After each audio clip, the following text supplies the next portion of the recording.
한번 따라 하실까요? 변화산에 있었던 네 가지. 성경에 보면 산에서 일어난 이야기가 많이 등장합니다. 최초의 인류인 아담과 하와가 살았던 곳도 알고 보면 산입니다. 에덴 동산, 그것도 산이라니까요. 우리는 뭐 정원이라고 착각하는데요, 산 속에 있는 작은 정원이라고 보시면 됩니다. 노아 방주가 머물렀던 산은 어디예요? 아라랏산. 아브라함이 그의 아들 이삭을 하나님의 명령에 따라서, 정말로 말도 안 되는 이야기지만 그럼에도 불구하고 아들을 제물로 바치려고 했던 산은 무슨 산이에요? 모리아산. 모세가 노인이 되었지만 하나님께 80세에 부르심을 받았던 산은 어디예요? 호렙산. 뭐 성경 퀴즈 대회는 아니니까 한번 맞춰보세요. 그리고 이스라엘 백성을 이끌고 가나안 땅을 가기 전에 율법을 받은 산이 있는데, 십계명 두 돌판과 율법을 받은 산은 어디예요? 시내산. 가나안 땅에 들어갔더니 하나님이 주신 그 율법대로 살겠다라고 이스라엘 백성 12지파를 6개 지파씩 그렇게 나눠 놓고 두 산 앞에 세웠습니다. 한 산은 축복의 산, 또 다른 한 산은 저주의 산이라고 불렀는데요, 그 산 이름들이 뭘까요? 그리심산과 에발산. 뭐 한 번도 안 들어본 것처럼 영 반응을 하시는데요, 여하튼 그런 산도 있어요. 신약에 오면 예수님께서 여러분 겟셋마네 동산에서 기도하셨어요. 그 산은 무슨 산일까요? 감람산. 그 다음에 예루살렘 성전이 서 있었던 산은 시온산. 우리는 북한산이라고 하면 북한산에 봉우리가 됐다 많잖아요, 그죠? 옛날에 그 중에 세 개 큰 봉우리를 일컬어서 북한산을 옛날에는 또 뭐라고 불렀어요? 삼각산이라고 불렀어요. 봉우리 중에 세 개가 크다고 그래서 그 북한산을 삼각산 그렇게 부르는 거예요. 그러니까 감람산, 시온산, 이게 다 같은 능선 안에 있는 봉우리들이라고 보면 됩니다. 갑자기 산 이야기를 해서 내일 산에 가시는 분들이 있으면 좋겠는데 그럴 일은 없을 것 같고, 성경에 수도 없이 많은 산 이야기가 나오는데 오늘 본문의 이야기도 산에서 일어난 이야기입니다. 그 산이 무슨 산일까요? 변화산. 이건 세상에 있는 이름이 아니고 우리가 그 속에서 일어났던 일들을 보고 예수님의 모양이 변하고 뭐 놀라운 신비한 일 가운데 죽었던 모세가 나타나고 엘리야가 나타나고 구름이 막 몰려오고 엄청난 신비한 경험을 했던 세 명의 제자들이 그 장소를 그냥 우리가 일컬어서 뭐라고 부른다고요? 변화산. 예수님이 변했다. 그리고 우리도 뭐 해야 된다? 변해야 된다라고 하는 의미로 우리 마음대로 지어진 산이 무슨 산이에요? 변화산. 그래서 오늘 설교 제목이 변화산에 있었던 네 가지입니다. 그렇다면 이 산은 실제로는 어떤 산일까요?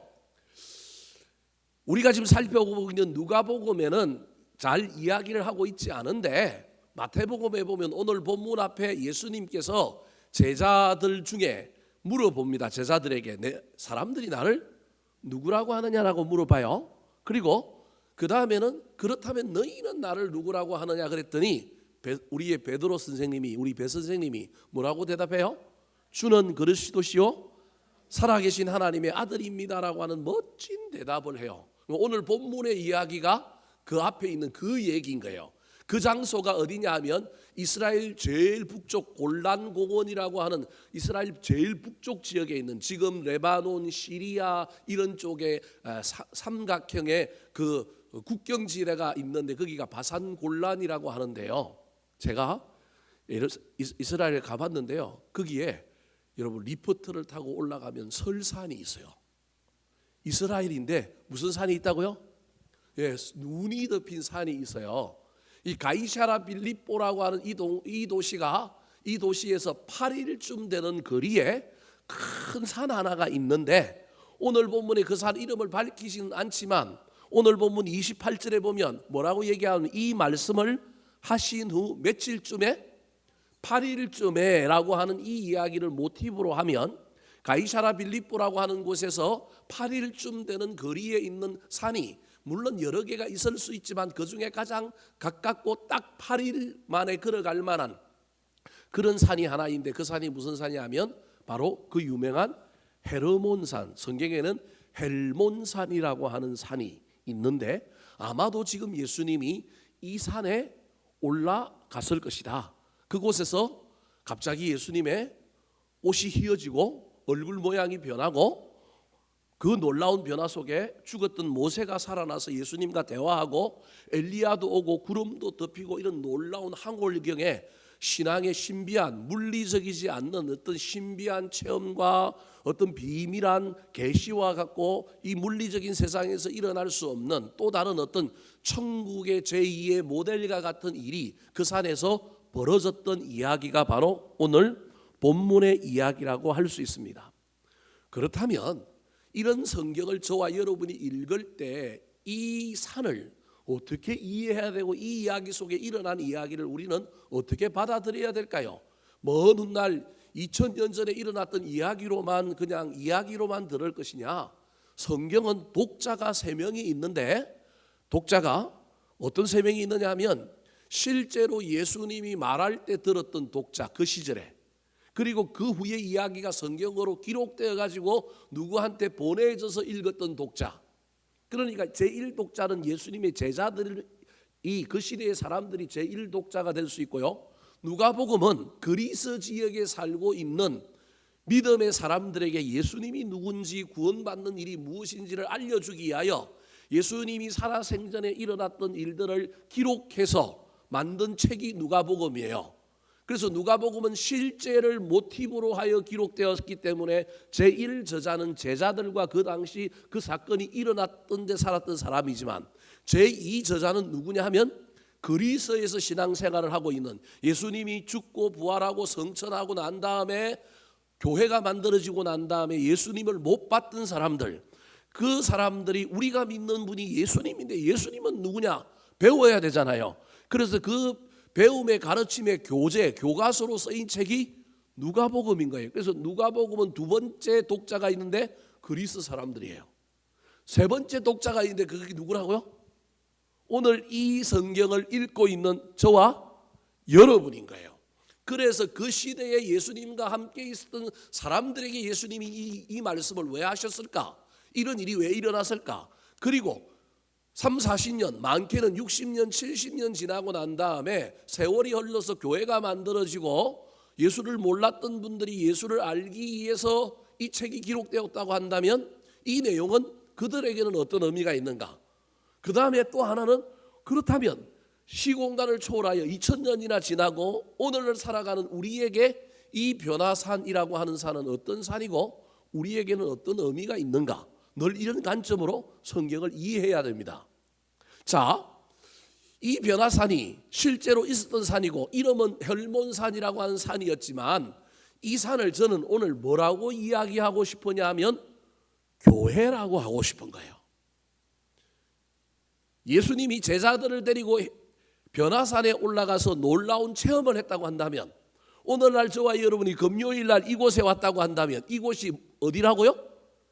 변화산이어야 한다는 거예요. 그래서 교회는 어떤 면에서 보면 무슨 산이라고요? 변화산인 거예요. 예수님이 변화산에 왜 올라갔을까요? 오늘 본문에는 기도하러 올라갔대요. 그런데 기도하는 일들을 통하여 모세가 나타나고 놀라운 일들이 일어나는 이런 일들을 통하여 예수님께서 제자들을 3명을 데리고 올라갔는데, 그 3명의 제자들에게 궁극적으로 우리 예수님이 하고 싶었던 무엇이었을까요? 단순히 기도하러 가는데 심심하니까 데리고 갔을까요? 그리고 이 모세가 나타나고 엘리야가 나타나고 구름이 덮이고 이상한 신비한 체험을 하게 하신 이유는 뭘까요? 안 그래도 되는데 왜 그 산에서 예수님이 갑자기 일종의 부활체의 모습으로 몸이 변하고 얼굴에 광채가 나고 옷은 새로 빨래한 것처럼 너무너무 희어지는, 우리가 드라마 같은 데 보면 천국이라든지 새로운 세계에 들어가면 나타나는 그림과 같은 영상이 이곳에서 펼쳐졌는데, 굳이 이런 일을 안 일으키려도 되는데 왜 그랬을까요? 드러난 의미는요, 제자들에게 뭐가 필요하니까? 변화가 필요하니까. 그러니까 변화산은 기도하러 올라갔지만 궁극적으로 변화산에 올라가신 예수님이 제자들을 데리고 올라가신 이유는 제자들에게 뭐가 필요하니까? 변화가 필요하니까. 다르게 얘기하면 여러분 교회 와서 예배 드리러 왔지만 예배가 주 목적이긴 하지만 그 예배의 결과는 우리에게 무엇이 일어나야 된다고요? 변화가 일어나야 된다니까요. 예수님을 알아가는 관점의 변화, 지식의 변화, 영성의 변화, 개떡 같은 내 성질의 변화, 삶의 변화. 그래서 오늘날 변화산을 저는 여러분에게 교회라고 얘기하고 싶고, 이 교회에서 저와 여러분은 뭘 받아야 된다고요? 변화를 받아야 됩니다. 내가 변화를 받든 삶이 변하든, 안 되면 내가 아니면 저 인간이 변하든, 내가 기도해가지고 하나님 저 인간 좀 변하게 해주십시오. 여하튼 저와 여러분이 변화산이라고 하는 교회에 올라온 이유는 예수님에 의하면 제자들이 앞으로 예수님처럼 십자가를 져야 할 거란 말이에요. 그래서 이 말씀을 하신 후에라고 하는 말로 시작했는데, 이 말씀이 뭐냐 하면 주는 그리스도시요 살아계신 하나님의 아들입니다라고 했을 때 예수님이 내가 예루살렘에 올라가서 장로들에게 잡히고 내가 뭘 받을 거라고요? 죽임을 받을 거다. 우리 성경을 보고 한번 읽어볼까요? 앞에 있는 22절. 자, 22절이 26절에 나오는 이 말씀을 하신 후에 그 말씀의 핵심이라는 겁니다. 자, 같이 한번 읽어볼까요? 22절 시작. 장로들과 대제사장들과 서기관들에게 버림받아 죽임을 당하고 제3일에 살아나야 하리라 하시고. 이 말씀을 하신 후에 그런 말인 거예요. 근데 이 말을 제자들이 받아들였다 안 받아들였다? 안 받아들였다. 이 말의 의미가 무엇인지 안다 모른다? 모른다 뿐만 아니라 이 현실이 알든 모르든지 간에 이 현실은 일어날 건데, 그때 그들이 이 현실 앞에 너무도 당황하고 대비가 안 돼 있을 것 같아서 예방주사를 놓기 위하여 그들에게 내공을 키워주기 위하여 지금 어디를 데리고 올라간 거예요? 변화산. 죄송한 표현이지만 12명 다 데리고 올라갔으면 좋겠는데 12명마다 다 수준 차이가 있으니 그중에 제일 똘똘한 놈 몇 명을 데리고 간 거예요. 요놈들만이라도 도망 안 가고 요놈들만이라도 예수 그리스도를 잘 따라가는 제자들이 되게 하려고 3명을 선발해서 갔는데, 그것도 사실은 알고 보면 끝내 됐다 안 됐다? 안 됐다. 그래서 나중에 예수님이 또 뭐 받으라 그래요? 성령 받으라 그러는 거예요.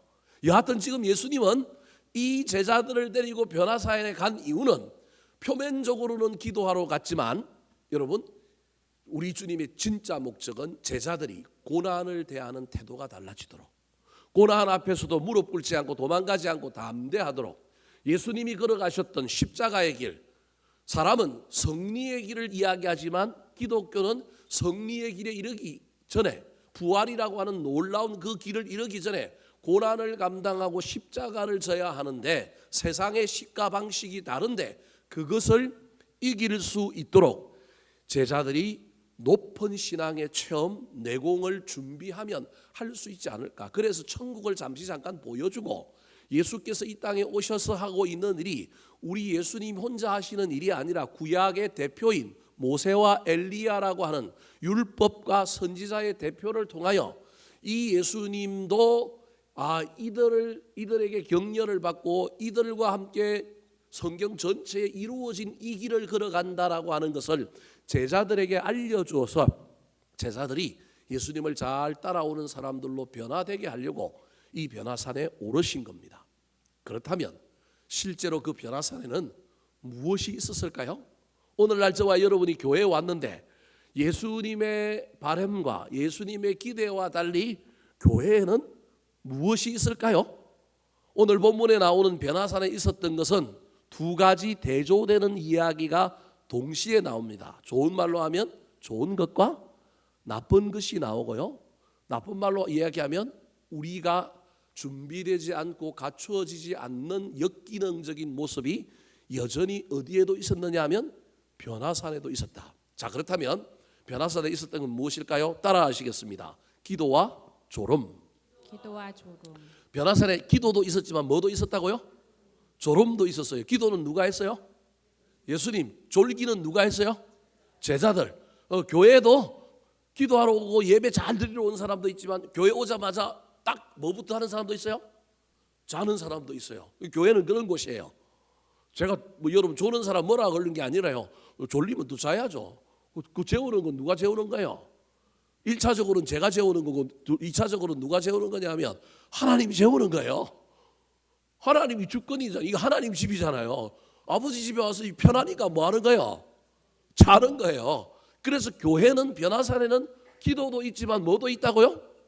졸음도 있다라는 거예요. 자, 28절과 29절 말씀 같이 한번 읽어볼까요? 시작. 이 말씀을 하신 후 8일쯤 되어 예수께서 베드로와 요한과 야고보를 데리고 기도하시러 산에 올라가사 기도하실 때 용모가 변화되고 그 옷이 휘어져 광채가 나더라. 자, 변화산에 오른 목적은 기도인데 교회의 본질이 여러 가지가 있는데 그 본질 중에 내 집은 만민의 뭐 하는 집이에요?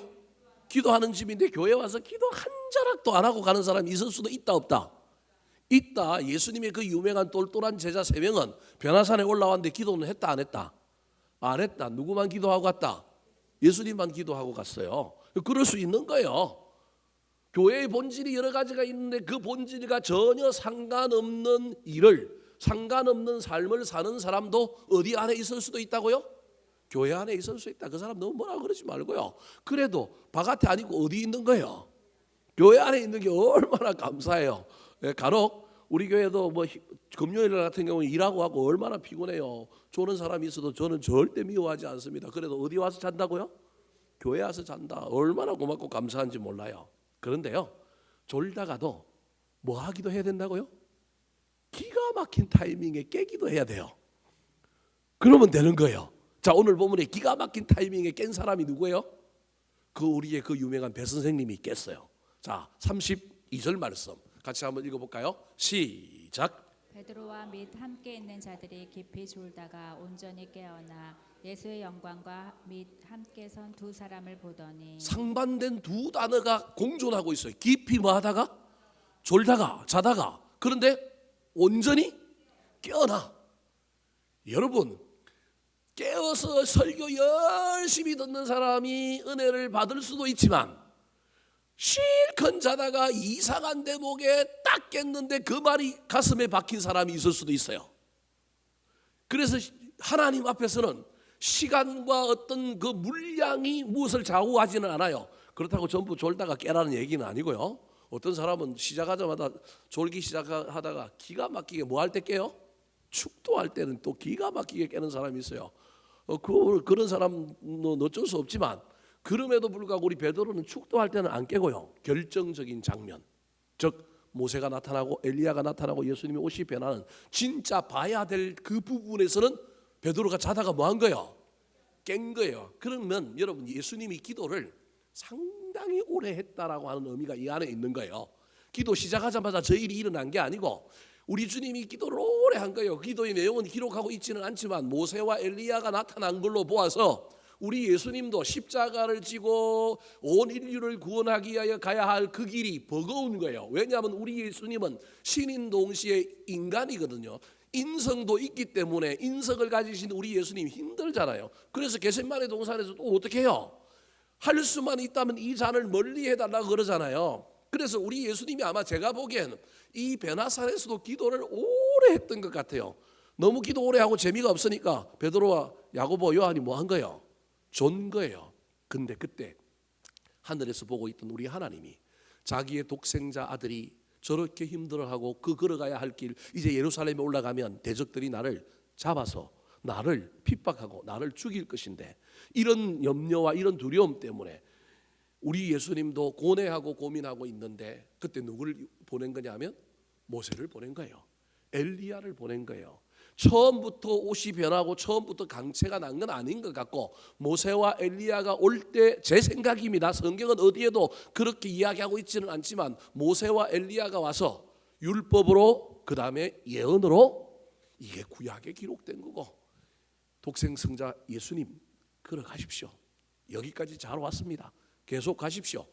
제 생각에 이런 위로와 격려하는 가운데 우리 예수님이 그걸 받아들일 때 얼굴은 강체가 나고 옷은 휘어졌는데 신기하게 졸다가 딱 그 메인 장면, 제일 중요한 장면에 누가 눈을 떴다고요? 할렐루야. 여러분 이것만 해도 되는 거예요. 안 깨고 예배 잘 드리고 갔는데 나갔는데 가슴에 말씀 하나 안 남고 오늘 우리 목사님이 왜 저렇게 오래 하는지, 오늘 뭐는 뭐 어떻는지, 분위기는 어땠는지 이렇게 나가면서 이 마음에 불평이 차고 나간 사람보다 50분을 졸았는데 결정적인 순간 5분에 깨었는데 그때 뭐가 밀려왔다고요? 은혜가 밀려오면 누가 더 수지 맞은 거예요? 50분 내내 은혜가 밀려오면 훨씬 더 그게 좋아요. 제가 그걸 나쁘다는 얘기가 아니라 그럼에도 불구하고 깼는데 설교의 본질, 설교의 주된 내용하고 전혀 상관없는 말 하나가 가슴에 꽂혀가지고 그것 때문에 실험하고 그것 때문에 삶이 바뀌고 그것 때문에 인생이 바뀌는 경우도 있다 없다? 있다. 그래서 할 수만 있다면 여러분 변화산에서는 졸지 말고 뭘 해야 되지만 기도해야 되지만 여러분 졸다가도 결정적인 순간에 여러분 우리는 뭐 하는 자가 되어야 되냐면 보는 자가 되어야 합니다. 저와 여러분이 예배하러 가는데 한 가지라도 보고 가고 한 가지라도 듣고 가고 한 가지라도 가슴에 여러분 저와 여러분이 이걸 붙들고 가야 하지 않겠습니까? 변화사인 교회에서 저와 여러분이 정말로 본질은 붙들고 있는지, 본질을 내가 내내 붙들지 못할지라도 하나님이 놀랍게 은혜를 더하여 주셔서 한 절 한 대목 어떠한 일 때문에 또 내가 은혜를 받는 놀라운 역사를 베풀어 달라고 기도하며 사모하며 나아가는 저와 여러분이 되기를 예수님의 이름으로 축원합니다. 두 번째, 변화산에는 무엇이 있었을까요? 오늘날 교회에는 무엇이 있을까요? 따라하시겠습니다. 사명과 도피. 사명과 도피. 자, 오늘 본문에 우리 예수님은 뭘 지려고 하느냐 하면 십자가를 지기가 버거웠지만 모세를 만나고 엘리야를 만나고 나니 이제 다시금 걸어가야 할 자기의 사명을 붙들게 됩니다. 이 길을 따라오려고 오게 하려고 예수님이 제자들을 데리고 왔는데 이 사명을 붙드는 스승의 모습과는 달리 제자들은 어떻게 하고 있었을까요? 자, 31절과 33절, 먼저 31절 말씀 같이 한번 읽어볼까요? 시작. 영광 중에 나타나서 장차 예수께서 예루살렘에서 별세하실 것을 말할세. 자, 모세와 엘리야가 나타나가지고 영광 중에 나타나서 그래도 예수님이 예루살렘에 올라가서 뭐 하실 거라고요? 별세하는 거예요. 죽는 이야기를 함부로 한다는 게 쉬운 일은 아닌데 죽어야 한다는 거예요. 예수님이 죽어야 우리가 사는 그 이야기를 하는. 그래서 우리 예수님은 모세와 엘리야와 대화하는 가운데 구약의 율법에, 구약의 선지자들의 예언 속에 나타난 그 일을 우리 주님은 붙들리라 결단하고 여전히 사명의 길을 걸어가리라고 결단하며 나아가는데 이 영광스러운 장면을 본 베드로는 어떻게 했을까요? 자, 33절 말씀 같이 한번 읽어볼까요? 시작. 두 사람이 떠날 때 베드로가 예수께 여짜오되 주여 우리가 여기 있는 것이 좋사오니 우리가 초막셋을 짓되 하나는 주를 위하여 하나는 모세를 위하여 하나는 엘리야를 위하여 하사이다 하되 자기가 하는 말을 자기도 알지 못하더라. 여러분 이게 자기 신앙의 문제예요. 자기 중심의 신앙. 예수님이 이 놀라운 일을 베드로에게 보여주셨고 그 다음에 모세와 엘리야가 이야기하는 걸 들었다고 한다면 베드로도 예수님을 따라서 우리도 십자가 지겠습니다. 우리도 주님을 따라가겠습니다. 이래야 되는데 여러분 교회 안에는 사명을 붙드는 사람도 있지만 여기가 조사오니 그래서 사명과 상관없이 현실을 도피하여 이곳에 안주하려고 하는 사람들이 있습니다. 그게 나쁜 건 아닙니다. 삶이 얼마나 힘들면 세상에 나가니 경쟁도 심하고 알아주지도 않는데 교회만 오면 뭐예요? 좋아요. 여러분 교회 왜 옵니까? 교회 와서 힘없고 은혜 받아서 또 어디로 나가야 돼요? 세상으로 나가야 하지 않겠습니까? 삶의 현장으로 나가야 하지 않겠습니까? 우리 주님이 베드로에게 이 놀라운 광경을 예수님이 변화되고 모세가 나타나고 엘리야가 나타난 걸 보여준 것은 예수님을 따라오라는 얘기인데 사명 붙들고 손해가 되고 억울하고 좀 불편하고 좀 힘들어도 그 길 따라오라고 보여줬는데 해석을 베드로는 어떻게 합니까? 용감합니다. 우리 베드로가 어떻게 예수님께 이야기합니까? 주여, 우리가 여기 있는 것이 뭐하오니? 조사오니. 난 사명 안 붙들겠습니다. 나는 그 복잡한 거 모르겠고, 난 세상 가서 실험하기도 힘들고, 여기 와서 부흥회만 맨날 하고, 뭐 설교 들으면 좋고 찬양 들으면 좋으니까 삶은 우리 남편이 하고, 삶은 다른 사람이 하고, 나는 그냥 교회 와서 그냥 예배만 하겠습니다. 안 하는 사람보다 그거 훨씬 낫죠. 여러분, 그럼에도 불구하고 예수님이, 하나님이 우리를 향하여 주구장창 교회야만 살기를 원하지 않습니다. 여러분, 나가 놀아야 됩니다. 우리 그리스도인들은 교회 와서 은혜 받고 힘 얻어서 세상에 나가서 놀아야 됩니다. 세상에 나가야 됩니다. 공부하는 게 목적이 아니라 공부해서 남 줘야 됩니다. 이게 저와 여러분의 삶입니다. 돈 버는 게 중요한 게 아니고요, 어떻게 써야 되는지가 훨씬 더 중요합니다. 근데 이 베드로는요, 너무 황홀한 거예요. 여기가 뭐예요? 너무 좋은 거예요. 그래서 밑으로 안 내려가고 싶은 거예요. 지금 밑에 누가 기다리고 있어요? 9명이 누구랑 실험하고 있어요? 간질병, 귀신 들린 아이 하나가, 그 귀신이 너무 힘이 세갖고 이거 고치지도 못하고 막 도리어 그들에게, 그 귀신에게 9명의 제자가 다 지금 힘들어하고 있는데, 거기 가서 귀신하고 싸우고 귀신 쫓아내야 되는데, 여기서 변화를 경험한 그들이 내려가서 딱 해야 되는데, 이 베드로와 야고보와 요한은 그 능력도 지금 없어요. 그리고 그런 것도 안 하고 싶고 귀찮아. 세상에서 뭐 하는 일, 뭐 적당하게 살고 싶고 예수 믿는 사람들처럼 거룩하게 살고 싶고, 그런 거 골치 아프고 그냥 어디만 있고 싶어요? 교회만 있고 싶어요.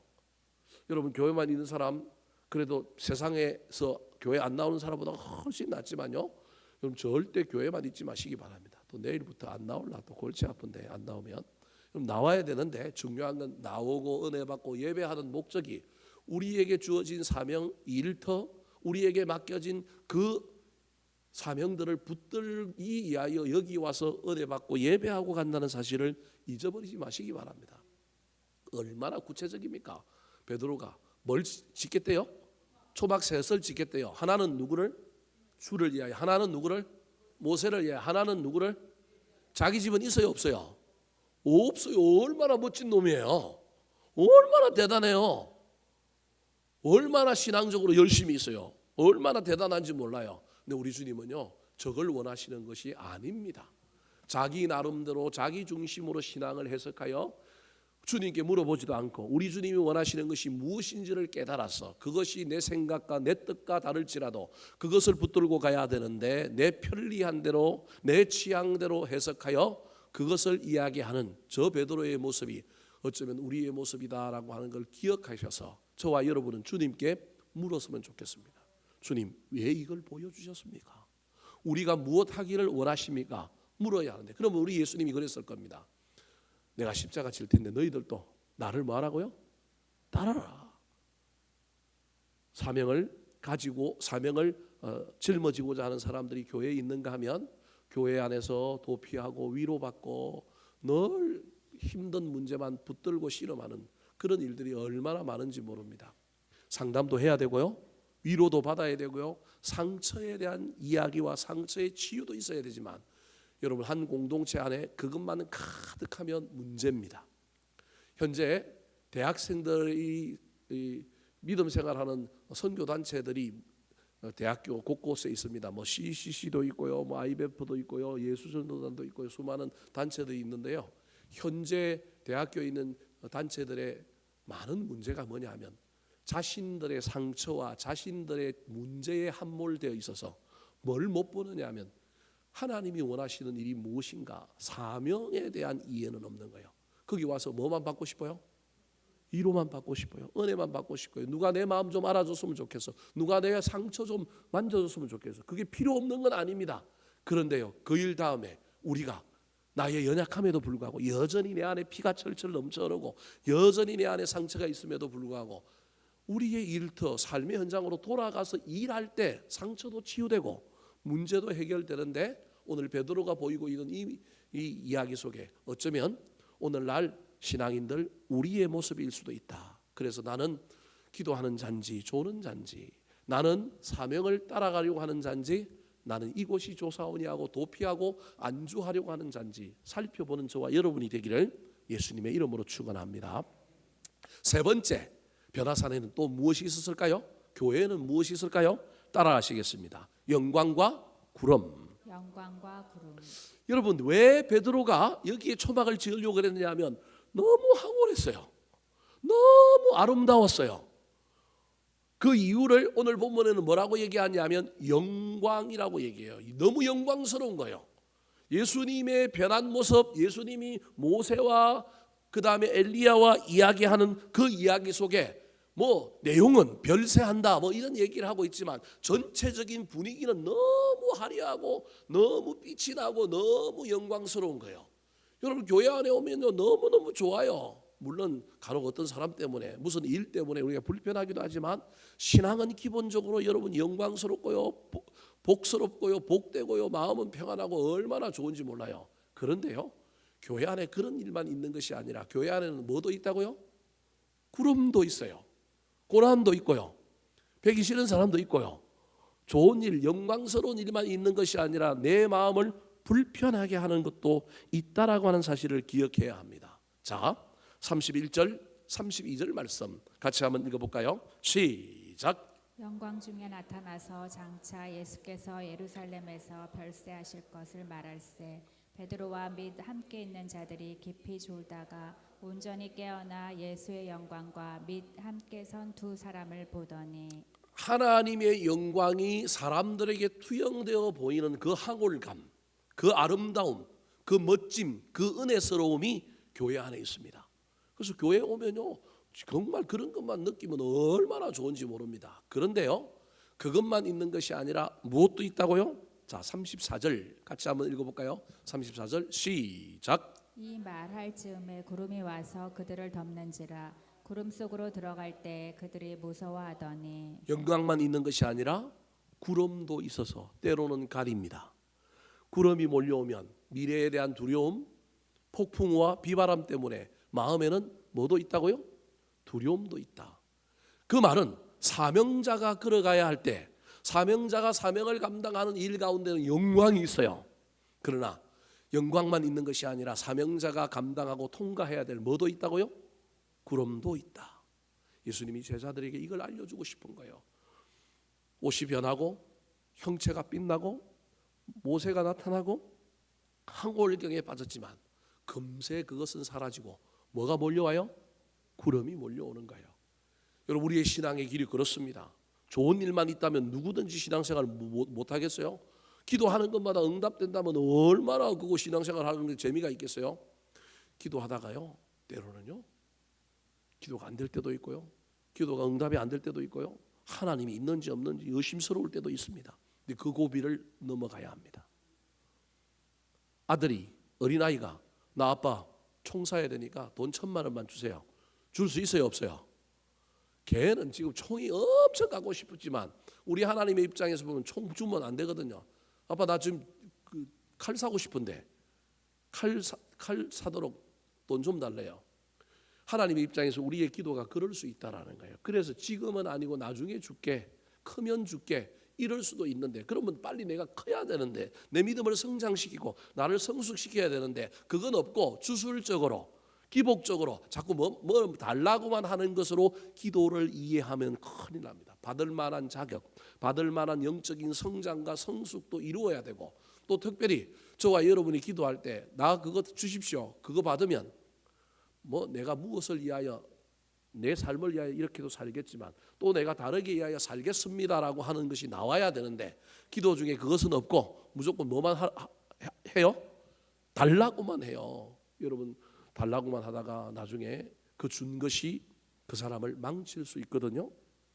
필연적으로 많이 받으면, 필연적으로 뭘 받기만 하면 인생에 문제가 생긴단 말이에요. 그래서 때로는 안 주기도 하고 때로는 웨이트, 기다리라고도 하기도 하는 것이 신앙의 기도의 영역 가운데 있는 것인데, 그 고비를 넘어가야 되는 거예요. 그걸 모르면요 그냥 기도하면 다 들어주신다고 생각하고요, 신앙생활은 다 꽃길만 열리고 좋은 일만 있다고 생각하지만, 여러분 인간의 눈으로는 그게 의심스럽고 말도 안 되는 이야기인 것 같지만 좀 더 높은 경지에서 보면 저와 여러분이 빚어지고 만들어지고 합당하게 돼야 될 때가 필요한 겁니다. 그래서 안 주시기 때문에 그 고비를 넘어가야 합니다. 이해돼야 되고 지평이 넓어져야 되고 깨달아져야 돼요. 그때는 구름이 몰려온단 말이에요. 이 구름이 몰려와도 이 구름 속에서도 그 구름을 통과하여 다시금 사명을 붙들 때, 내가 어떤 사명을 감당할 때 오는 기쁨, 어떤 그 사명을 이루었을 때 오는 그 놀라운 은혜, 그것들이 저와 여러분에게도 있게 되기를 예수님의 이름으로 축원합니다. 마지막입니다. 여러분, 이 변화산에 있었던 것은 무엇일까요? 따라 하시겠습니다. 주장과 말씀. 주장과 말. 교회 안에는 늘 주장하는 사람도 있습니다. 그런데 여러분, 주장의 반대는요, 순종입니다. 근데 순종하려면 뭐가 들려와야 돼요? 말씀이 들려와야 돼요. 왜 순종을 못하느냐 하면 하나님의 말씀이 말씀으로 안 들려오는 거예요. 저게 하나님의 말씀으로 여겨지지 않는 거예요. 근데 진짜 하나님이 하신 말씀이라고 여겨지면 뭐 할 수밖에 없다고요? 순종할 수밖에 없는 거예요. 베드로는 선한 마음으로 얘기했지만 하나님이 입장에서 보면 그건 누구 생각이에요? 베드로 생각인 거예요. 다르게 누구의 주장이에요? 자기 주장이에요. 객관적으로 보면 이게 뭐 괜찮은 거예요. 다 누구를 위하여라고 얘기해요. 하나는 주를 위하여, 하나는 모세를 위하여. 베드로를 위하는 사람이에요. 자기 거 짓는데요, 안 짓는데요? 안 짓는데 얼마나 멋져요. 이런 사람이 어디 있어요? 이기적이지도 않죠. 욕심 부리지도 않죠. 뭐 돈을 달라고 그러는 것도 아니고 자기가 뭐 하겠다고요? 짓겠대요. 얼마나 멋져요. 여러분, 그런데 그것만 가지고 이것이 옳다라고 생각하면 큰일 납니다. 주장과 하나님의 뜻은 전혀 다른 것일 수 있습니다. 그런데 주장하면서 그것을 하나님의 뜻이라고 생각하면 큰일 납니다. 교회 안에는요, 사람 소리도 있지만 누구 소리도 있어야 된다고요? 하나님의 소리가 있어야 되고요. 그 소리 앞에 뭐 하는 사람이 있어야 되느냐 하면 순종하는 사람이 있어야 합니다. 33절 사람의 소리입니다. 저 사람의 소리가 객관적으로 보기에는 아주 괜찮은 소리인 것 같지만 우리 하나님은 저 소리를 받아주지 않았습니다. 자, 33절 시작. 두 사람께 여짜오되 주여 우리가 여기 있는 것이 좋사오니 우리가 초막 셋을 짓되 하나는 주를 위하여 하나는 모세를 위하여 하나는 엘리야. 자기가 하는 말을 자기도 알지 못하더라. 저 마지막 말이 아주 중요해요. 나는 똑똑해서, 나는 이성적이고, 나는 합리적이라서 난 멋진 제안을 했는데 우리 하나님의 평가는, 우리 예수님의 평가는 자기가 하는 말을 자기가 뭐 하지 못하더라? 알지 못하더라. 나는 분명히 알고 했는데도 불구하고 우리 하나님의 평가는 지가 지금 무슨 소리 하는지도 모르고 한다는 거예요. 그게 무슨 말이냐면 목적이 뭐냐는 거예요. 그 일의 결과가 뭐냐는 거예요. 그것을 통하여 우리 하나님의 뜻은 그 안에 있느냐는 거예요. 그것도 없이 하는 말이라고 한다면 그 말이 아무리 옳은 말이고 그 말이 아무리 개연성이 있고 아무리 뭔가 좀 헌신하는 말이라 할지라도 우리 주님은 그 말을 뭐라고 얘기하느냐 하면 자기가 하는 말을 자기도 뭐하지 못하더라? 알지 못하더라라고 이야기하는 겁니다. 사람 소리가 나쁜 것은 아닙니다. 사람 소리 안에 누구의 소리가 있느냐 하면 하나님의 소리가 있습니다. 그래서 여러분, 사람들의 소리에서 하나님의 소리를 많이 발견해야 됩니다. 그런데요, 사람 소리만 들리면 안 되고 누구 소리가 들려야 돼요? 하나님의 소리가 들려야 됩니다. 변화산에는 누구 소리가 있는 곳이에요? 하나님의 소리가 반드시 있어야 그게 변화산입니다. 자, 35절 말씀 같이 한번 읽어볼까요? 시작. 구름 속에서 소리가 나서 이르되 받은 자니 너희는 그의 말을 들으라 하고. 예수 그리스도를 향하여 뭐라고? 나의 아들 택함을 받은 자다. 사명을 붙들고 별세할지라도 그 길을 가겠다니 우리 하나님이 얼마나 기쁜지 몰라요. 자기 소리 내지 않고 하나님의 뜻을 분별하여 우리 주님이 결단한 그것을 보고 우리 하나님이 너무 기뻐서 하늘 문을 열고 좋아가지고 소리를 냈는데 뭐라고 얘기했냐면 이는 나의 아들 곧 뭘 받은 자라고요? 택함을 받은 자다. 이 소리는 예수님의 생애에 3번 나왔는데요, 그 중에 하나가 이 변화산에서 우리 예수님이 십자가 지기로 예루살렘에 올라가서 별세하기로 결단하여 사명의 길을 가고자 할 때 우리 주님이 얼마나 좋은지 추임새를 얻는 옳거니 잘한다, 그래 맞다, 그래, 그런 의미로 우리 주님이 얘기하는 거예요. 예수님을 향하여도 그 얘기를 하고 있지만 그 예수님 곁에 있는 제자들을 향하여는 뭐라고 얘기해요? 너희는 그의 말을 뭐하라고요? 들으라. 네 말하지 말고 누구 말 들으라고요? 그러면 예수님께 뭐 해야 되는 거예요? 물어야지. 순종하기 전에 먼저 말이 안 들려오면 말이 안 들려오면 뭐 해야 돼요? 물어야죠. 지어도 좋겠습니까? 라고 해야 되는데 그게 아니고 뭐 하겠다고요? 짓겠습니다가 아니고 물어야 되는 거죠. 뭘 하면 좋을까요? 지으면 좋을까요? 묻지도 않는 거예요. 물어야만이 위로부터 무슨 소리가 들려요? 하나님의 소리가 들리는 거예요. 그리고 그 소리를 듣고 뭐 하면 돼요? 순종하면 돼요. 그래서 오늘 본문 제일 마지막 36절에 여러분 뭐라고 얘기하고 있어요? 36절에 소리가 그치며 오직 누구만 보이더라? 예수만 보이더라. 변화산의 가장 중심, 변화산에 반드시 보여야 할 분이 누구라고요? 예수님이 보여야 합니다. 교회 안에 예수님이 보여야 하고요. 하나님의 음성이 들리고 우리는 그 음성 앞에 내 생각, 내 주장 내려놓고 순종할 수 있어야만이 놀라운 역사가 일어나게 된다는 사실을 기억하셔서 교회 올 때마다 예배할 때마다 저와 여러분이 변화하는 사람들이 되었으면 좋겠습니다. 그 변화가 기도의 변화로 나타났으면 좋겠고요. 그 변화가 사명에 대한 변화로 나타났으면 좋겠고요. 그 변화가 고난을 대하는 태도로 나타났으면 좋겠고요. 그 변화가 나를 주장하고 나를 앞세우는 것이 아니라 순종하고 있는가, 누구를 보고 있는가로 저와 여러분의 변화의 방향과 내용이 결정되게 되기를 예수님의 이름으로 축원합니다. 한번 따라 하실까요? 변화산에 있었던 네 가지. 변화산에 있었던 네 가지. 기도와 조름, 기도와 조름, 사명과 도피, 과 도피, 영광과 구름, 영광과 구름, 주장과 말씀. 주장과 말씀.